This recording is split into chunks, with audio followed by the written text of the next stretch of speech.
this is the big question I think everybody has. Does mom really have to give up all the carbs? What does that look like? No, please don't give up all your carbs. It is really common to think that is the thing that you have to do because we know that carbohydrates turn into glucose. So it makes perfect sense that, okay, if I want to lower my blood sugar, my glucose levels, then I would lower how many carbs I eat, right? But you need carbohydrate because, like I said, it's our body's main source of fuel, but you're also growing a human. And I think sometimes what gets lost when we talk about nutrition needs for gestational diabetes is that you do have additional calorie needs because you are pregnant.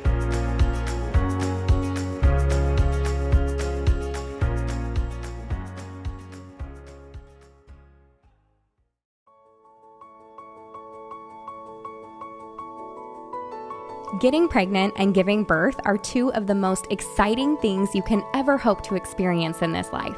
The moment you think you could be pregnant, you're frantically searching for all the best information, which is why you're here today.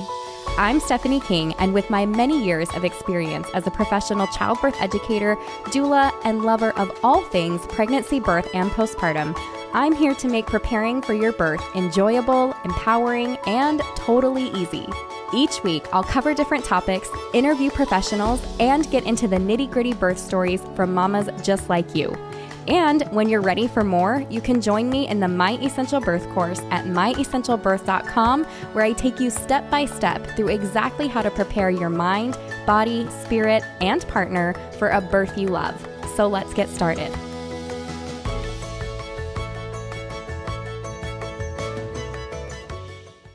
Welcome back to the podcast, you guys. This week's reviewer of the week is LMP from Michigan.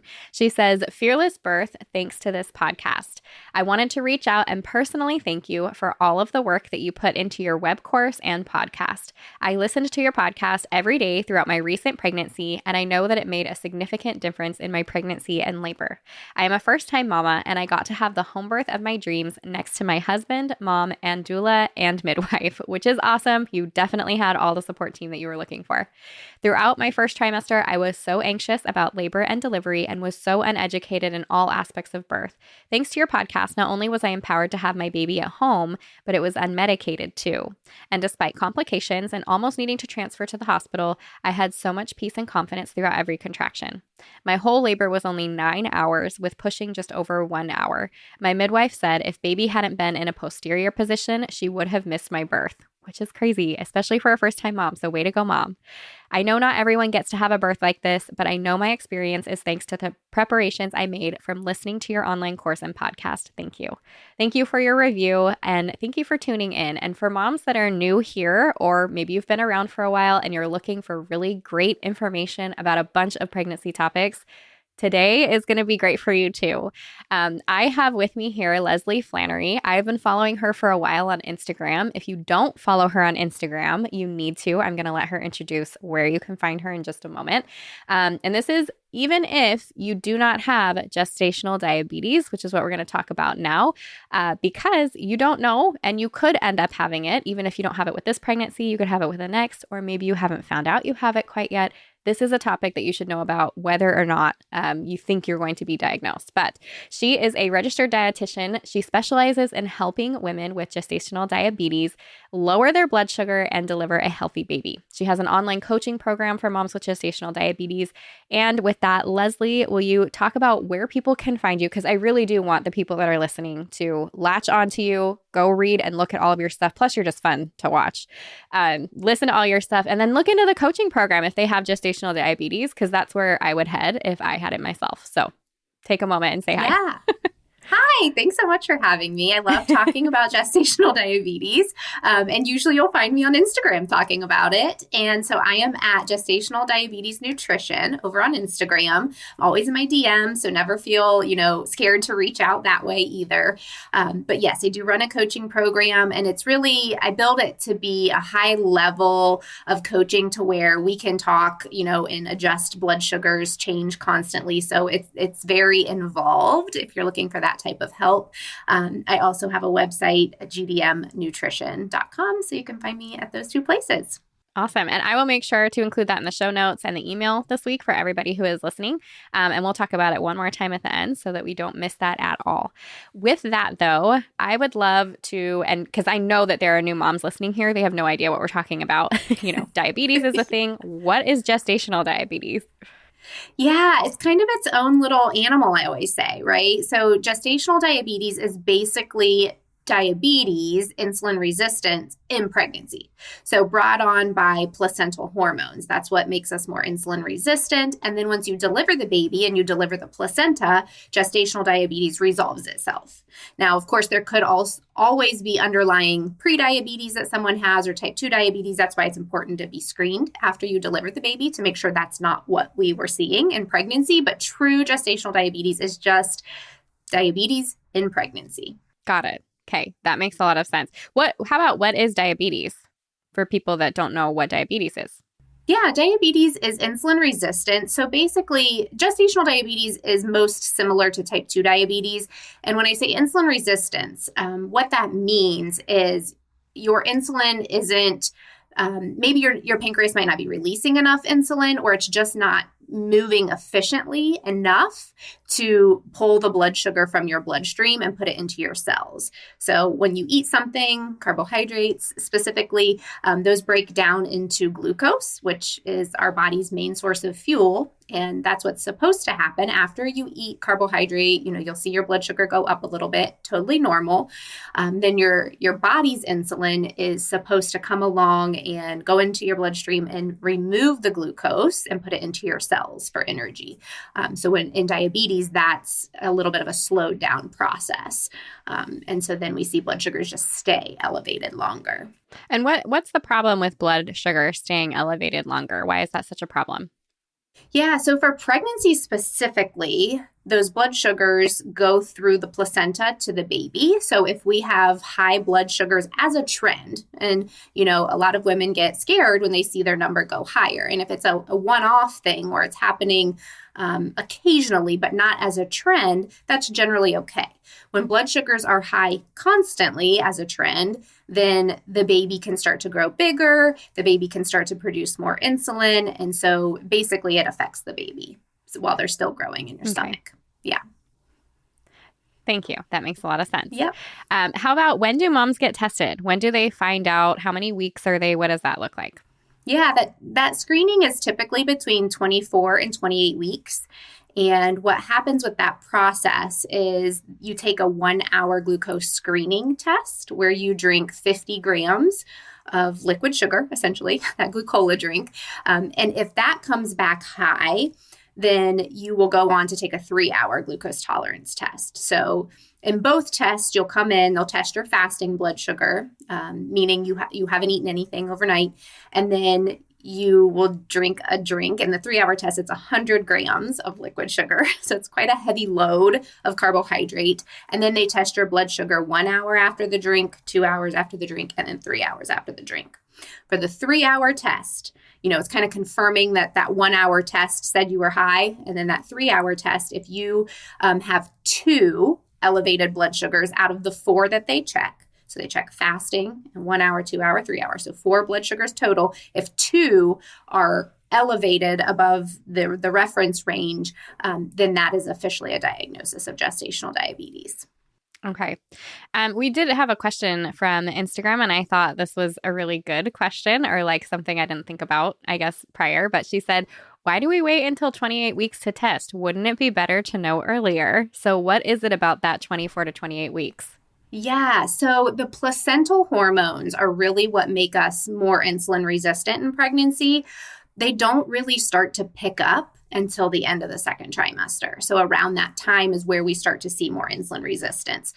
Does that mean someone couldn't have blood sugar issues earlier? Right. Yes, they definitely could. And sometimes too, they might notice blood sugar issues later than that test as well. But that's just kind of like the general policy now is that 24 to 28 weeks, because that's typically where blood sugars would start to increase due to insulin resistance.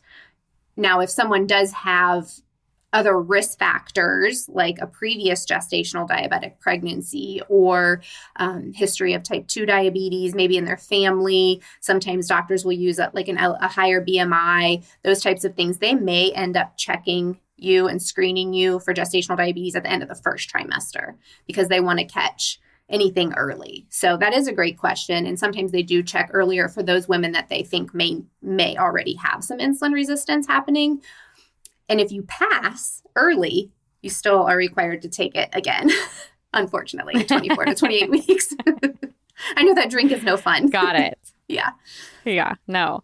And I'm actually going to include a link for the fresh test. I don't know if you've heard of that, Leslie, but I actually had the owner, the maker, creator of it on, I don't know, a year or so ago, because I just thought it was the neatest thing where it doesn't have to be the glucola, although per your provider, it's going to be whatever they require. But anyways, great option. And I'll make sure to put that in the show notes for those who are listening. I know another question we get is, okay, well, actually just based off of what you just said, since there are providers can kind of catch some precursors, are there things that, what are some things that women can look for to notice, oh, I might be pre-diabetic or have pre-gestational diabetes? Yeah. So gestational diabetes is so nuanced. So sometimes women can have risk factors and not end up developing it, or vice versa. They may not have any risk factors at all and still end up developing it. So it's important to know the risk factors, but it doesn't automatically mean it'll turn into a diagnosis. So there are certain ethnicities, Asian, Pacific Islander, that have a higher risk of gestational diabetes over the age of 30, which I know sounds so young. Having PCOS, which is polycystic ovarian syndrome. There is a characteristic of insulin resistance that goes along with that syndrome. So, interesting. I didn't know that. Yep. So if you have PCOS, it's more likely to develop gestational diabetes because you may already have some insulin resistance going on. Of course, if you have prediabetes, if you have any family history of type 2 diabetes, if you've had a previous gestational diabetic pregnancy, and then they use BMI, but I always like to clarify, really, BMI is not my favorite tool as far as health indicators go. It's just looking at your weight versus your height, which doesn't tell us a lot. It's really that body fat percentage. So a higher percent of body fat can make us more insulin resistant. So those are usually the main risk factors to take a look at. Okay.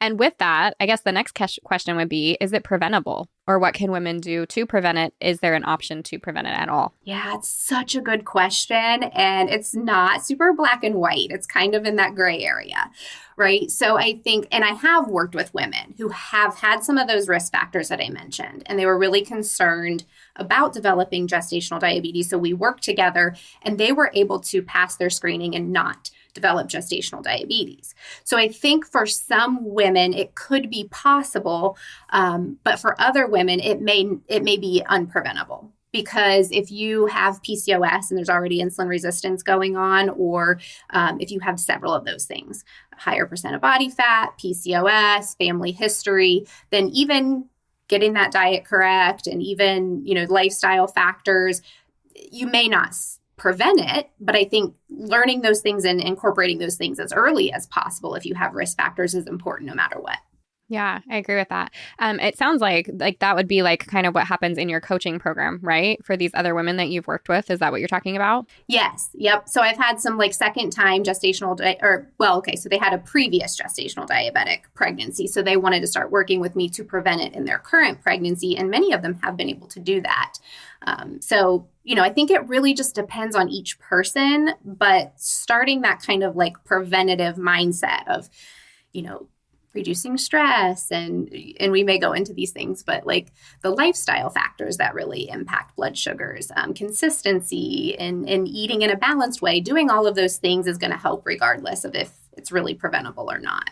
Right. Yeah. And I know that I've talked about it on here and I've seen studies where they talk about, for those of you that are listening and maybe you've had it before and you're working on getting pregnant right now or you're not pregnant yet, we know that, right, exercise and good nutrition, and you're going to go into probably more detail about that today, but prior to getting pregnant can actually be really, really good for prevention as well, as much as it can be. So yes. Yeah. exciting. Yeah. For sure. Okay, how about when it comes to managing gestational diabetes? So let's pretend that we've been diagnosed or we're dealing with a mom who has been officially diagnosed. Can we talk about the nutrition? And this is the big question I think everybody has. Does mom really have to give up all the carbs? What does that look like? No, please don't give up all your carbs. Yeah, it is really common to think that is the thing that you have to do because we know that carbohydrates turn into glucose. So it makes perfect sense that, okay, if I want to lower my blood sugar, my glucose levels, then I would lower how many carbs I eat, right? But you need carbohydrate because, like I said, it's our body's main source of fuel, but you're also growing a human. And I think sometimes what gets lost when we talk about nutrition needs for gestational diabetes is that you do have additional calorie needs because you are pregnant. So in the third and fourth trimester, you have extra calories that you need. And if you take away carbohydrate, you're taking away energy and nutrients, but also calories. So it does matter that you include carb, but how you portion them and pair them. So what other things are you eating with your carb? Like protein and fat and fiber. And are you portioning your carbs to the right amount? So 15 grams of carb is considered one serving of carb. So just taking a look at how you're getting your carb and how you're eating them really matters. And with that, when you're talking about carb, because we know this can be like bread and pasta and potatoes and that kind of stuff, but I'm over here like, what about my chocolate? So when you're talking about that, like 15 grams, is it from any carb source and obviously not every time you're going to want to choose the healthier things and maybe an 80-20 kind of rule. But what are your advice or thoughts on that? Who are women who are just like, I'm done with all of the things I love in my life now. Yeah, I have a huge sweet tooth, so I totally feel you on that, like wanting something sweet. I think, I always tell my clients there is a way to get any of those types of cravings that you have into a healthy, balanced diet with balanced blood sugars. So typically, 15 grams of carb is really the magic number you're looking for. So if it were, let's say, a cookie, for example, and it was a large cookie that was 30 grams of carb, I would recommend to have half of it and just do 15 grams of carb from that cookie. And then you're going to have some protein or even maybe protein and fiber to go along with it. So some of my clients might include their sweet treat as part of their well-balanced meal. Some may do it with a snack that has some protein in it, but absolutely, you can have your sweet treats. I love it. Thank you. That makes me feel better. Yes, that's good. You talked about timing meals. Are you able to expand on that a little bit? What you mean by that? How many meals? How often? Yeah. So, nutrition, again, is going to be personal for each woman that I work with. So some women may notice that my general recommendations, they can tweak that a bit, I guess. But in general, what I would say is eating about every 2 to 3 hours is key, and having about 3 meals and 3 snacks a day. Now, some women might be able to take out like a morning snack and have no other issues with her blood sugars. But for the most part, we want to eat about every 2 to 3 hours because that keeps blood sugars most stable across the board without dipping low and then spiking high. Okay. And how do people track it? So for women, again, who have never done this before, what does it look like when they're tracking it? Also, I have a question about I've heard, and maybe the ranges for what this would look like for a mom when she does that 3-hour test and she tests, several of them or whatever, what the numbers have to be in order for her to be able to do it by diet versus using insulin.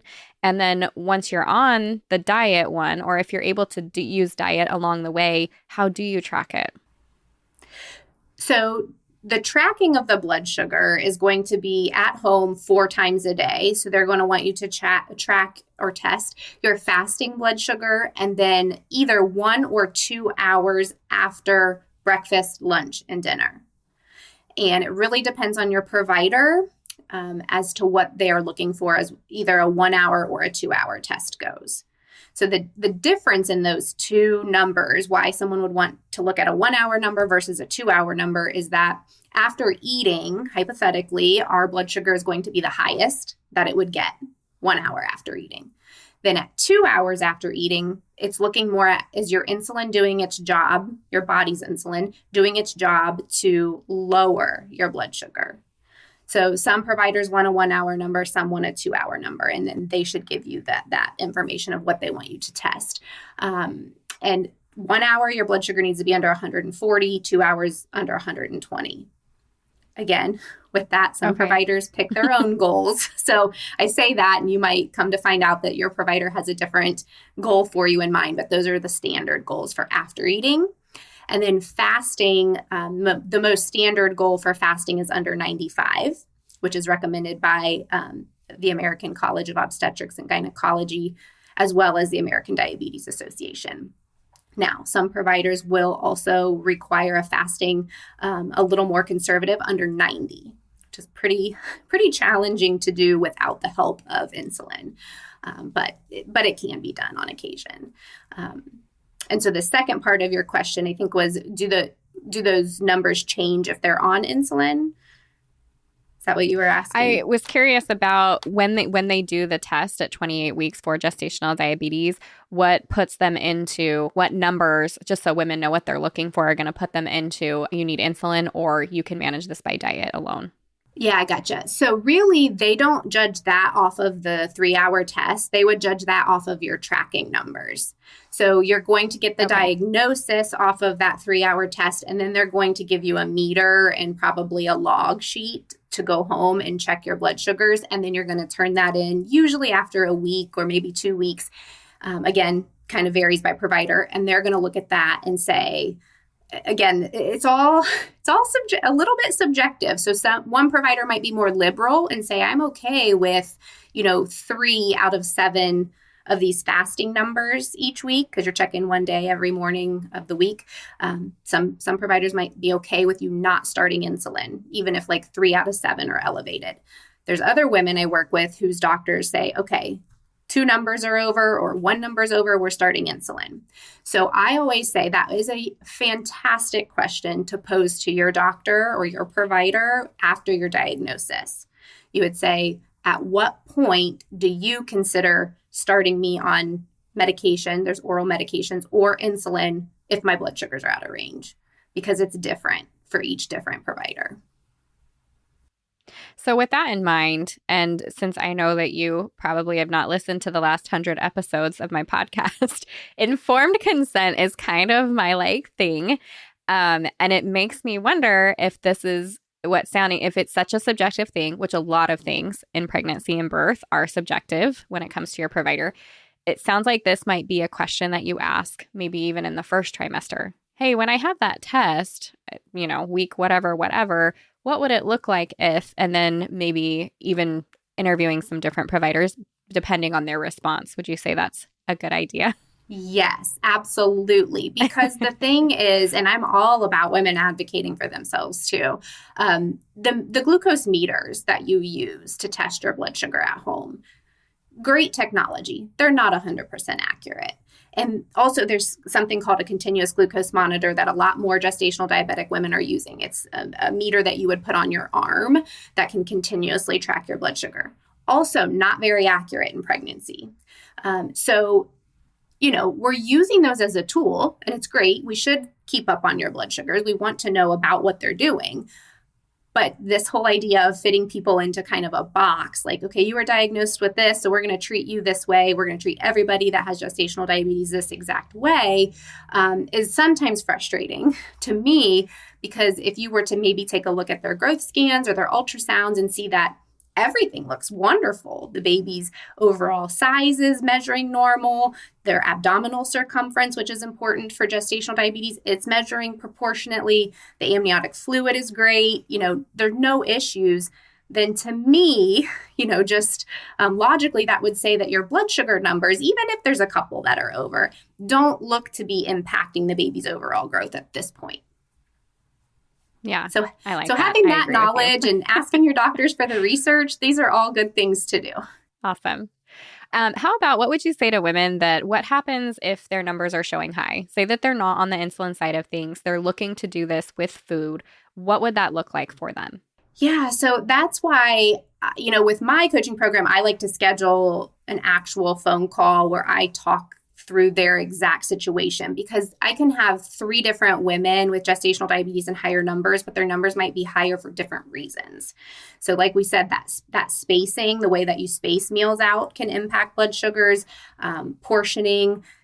Avoiding carbs actually can cause rebound higher blood sugar numbers. And since avoiding carbs is typically the standard advice given, a lot of times it involves adding carbohydrate back in to bring blood sugars down, which I know sounds counterintuitive, but I see it happen all the time. So it really depends why the person's blood sugar is high. And that's what I like to get to the root of when I work with people. Yeah, that makes a lot of sense. On the other side of the spectrum, would that be the same information for women who have low numbers all of a sudden? Yeah. So really, I like to take a look at someone's pattern, like their food log, and see, when are they eating? What are they eating? What else is going on? Interestingly enough, sometimes artificial sweeteners and sugar substitutes can cause low blood sugars because they are very sweet. And so when we taste them, for some people, we all have different sensitivities to this, but for some people, your body is going to release more insulin because that sugar-free product is really sweet. They can range anywhere from 200 to 50,000 times sweeter than regular sugar, which is bonkers to me. Wow. Yeah. That's insane. Yeah. So what can happen, and I've seen this happen with some clients, is they have like their protein bar or smoothie that has several of those types of products in it. And then what's happening is they're having low blood sugars afterwards because their body releases more insulin, thinking a lot of sugar's coming in, but it's not actually glucose. And so now they have extra insulin. And they can dip low. So it really is a lot of like digging and looking into exactly what's going on in your specific situation. And, whether you work with me or not, I do highly recommend that you team up with a dietitian because it's so individualized. Yeah, I totally agree with that. I think winging it on your own as best as you can might be somewhat effective. There's a lot of good information on the internet. It's a matter of making sure you're accessing the right information, but then working with somebody one-on-one who can say like, wait, no, what did you just eat? And I mean, you're not going to find that exactly online. So yeah, I agree with you totally. And it makes me wonder too, you had mentioned the sweeteners. Are there any specific sweeteners that are more likely to do that than others?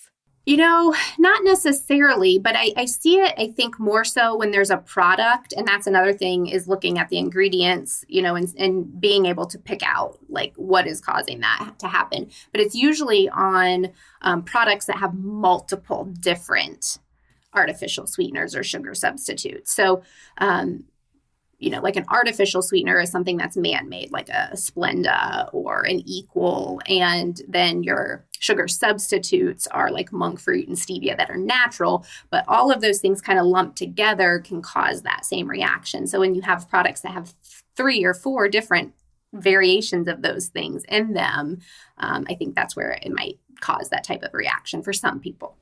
Got it. And then the big question. How is having gestational diabetes going to affect my birth?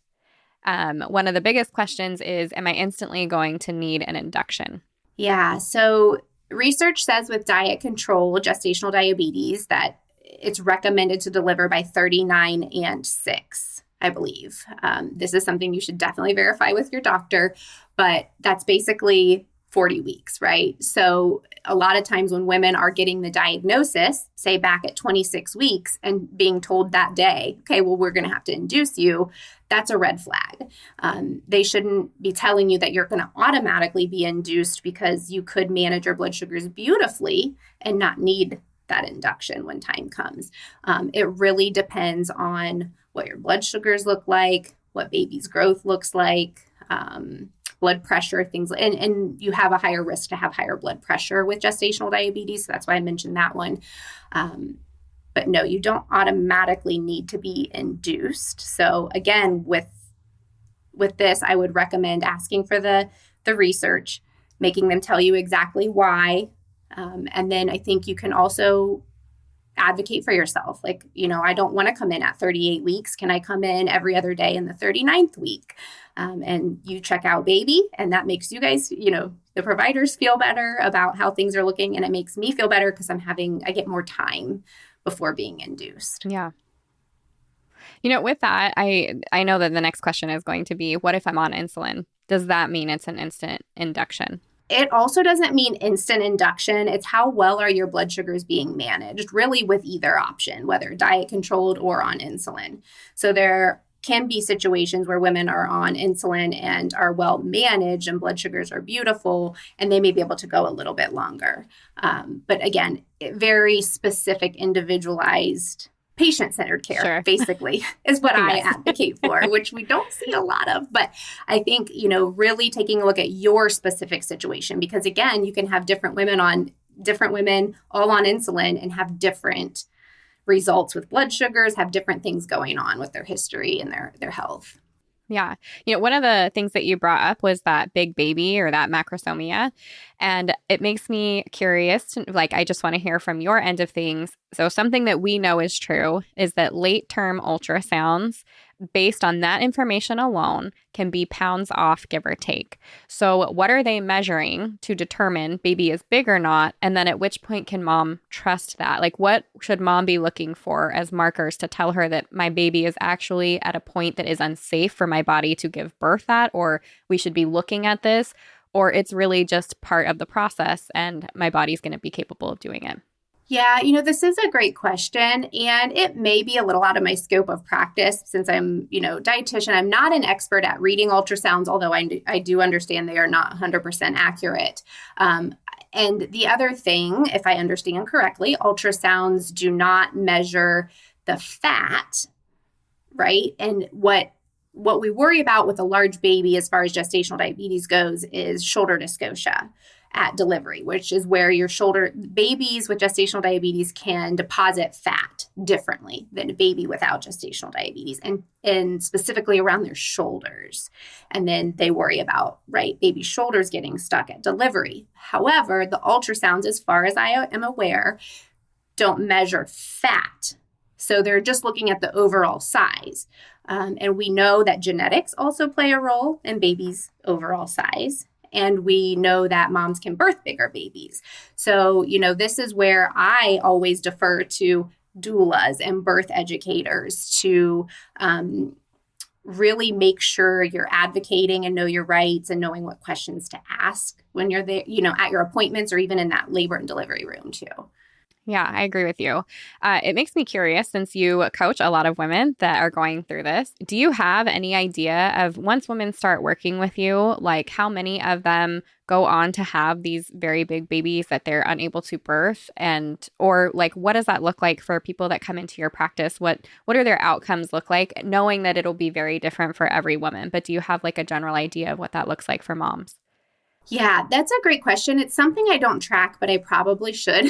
And that's assuming too that my clients share with me when they deliver. Most of them do, not all of them come back and share what, baby's weight was. Most of them do. And, most of them are coming out truly 6, 7, low 8-pound babies. I'm not having an overall experience of women telling me that they're delivering these 9, 10-pound babies. I can think of, in the past 4 years I've been doing this, I can think of maybe 5, a handful of moms who have told me that they did deliver big babies. So it's not a common thing I see. And I also think, well, with those 5, sorry, it just with those 5, were those vaginal births? I'd have to go back and look. I know a couple of them were C-sections. But I don't remember. To be honest. No, that's fine. And this is just me being curious. So. Yeah. No, it would be good to track for sure. It's interesting. Yeah, that's awesome. Yeah. But you do hear that a lot. I was just going to say, you hear that a lot where moms are told they're going to deliver big babies and then they don't end up being big babies. That's what I hear more often. Right.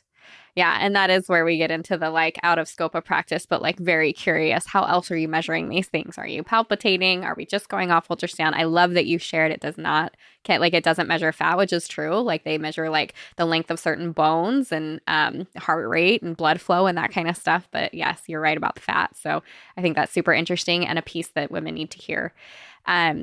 With all of that, is there anything else that you feel like you would like to add? Because my last question is basically, what is your very best advice for moms who are looking to avoid or have been newly diagnosed with gestational diabetes?